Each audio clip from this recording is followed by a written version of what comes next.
Mechanical engineering open category general first round వచ్చేసి మనకి 12,206 అయితే ఉందండి. ఫీమేల్ ఫస్ట్ రౌండ్ వచ్చేసి మనకి 21,468 అయితే ఉందండి. జనరల్ ఫైనల్ రౌండ్ వచ్చేసి మనకి 14,852 అయితే ఉంది. ఫీమేల్ ఫైనల్ రౌండ్ వచ్చేసి మనకి 22,350 అయితే ఉందండి. దీనికి సంబంధించి EWS, OBC, NCL, SC, ST category cut off ranks అయితే ఉన్నాయి. ఒకసారి స్క్రీన్ షాట్ తీసి అయితే పెట్టుకోండి. Chemical and biochemical engineering open category general first round వచ్చేసి మనకి 14,433 అయితే ఉందండి. ఫీమేల్ ఫస్ట్ రౌండ్ వచ్చేసి మనకి 21,611 అయితే ఉంది. జనరల్ ఫైనల్ రౌండ్ వచ్చేసి మనకి 16,680 అయితే ఉందండి. ఫీమేల్ ఫైనల్ రౌండ్ వచ్చేసి మనకి 25,533 అయితే ఉందండి. దీనికి సంబంధించిన EWS, OBC, NCL, SC, ST category cut off ranks అయితే ఉన్నాయి. ఒకసారి స్క్రీన్ షాట్ తీసి అయితే పెట్టుకోండి. Mathematics and computing open category general first round వచ్చేసి మనకి 7,007 అయితే ఉందండి. ఫీమేల్ ఫస్ట్ రౌండ్ వచ్చేసి మనకి 12,015 అయితే ఉంది. జనరల్ ఫైనల్ రౌండ్ వచ్చేసి మనకి 8,222 అయితే ఉందండి. ఫీమేల్ ఫైనల్ రౌండ్ వచ్చేసి మనకి 12,405 అయితే ఉంది. దీనికి సంబంధించిన ఈడబ్ల్యూఎస్, ఓబీసీ, ఎన్సీఎల్,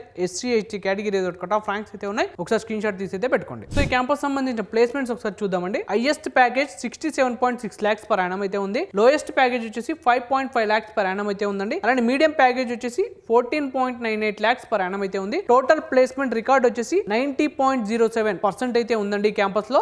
సో ఈ క్యాంపస్ హాస్టల్ ఫెసిలిటీస్ ఒకసారి చూద్దాం. నంబర్ ఆఫ్ బాయ్స్ హాస్టల్స్ 3 అయితే ఉన్నాయి. నంబర్ ఆఫ్ గర్ల్స్ హాస్టల్స్ ఒకటైతే ఉందండి. హాస్టల్ కెపాసిటీ వచ్చేసి మనకి 2000 అయితే ఉందండి ఈ క్యాంపస్ లో. హాస్టల్ ఫీ వచ్చేసి మనకి 60,000 per annum అయితే ఉంటుందండి. సో ఇదండి Indian institute of technology Dharwad గురించి పూర్తి డీటెయిల్స్. సో ఈ వీడియో కనుక మీకు నచ్చినట్టయితే లైక్ చేయండి అండ్ మీ ఫ్రెండ్స్ అండ్ ఫ్యామిలీస్కి ఈ వీడియోని అయితే షేర్ చేయండి. తప్పకుండా మా ఛానల్ అయితే సబ్స్క్రైబ్ చేసుకోండి.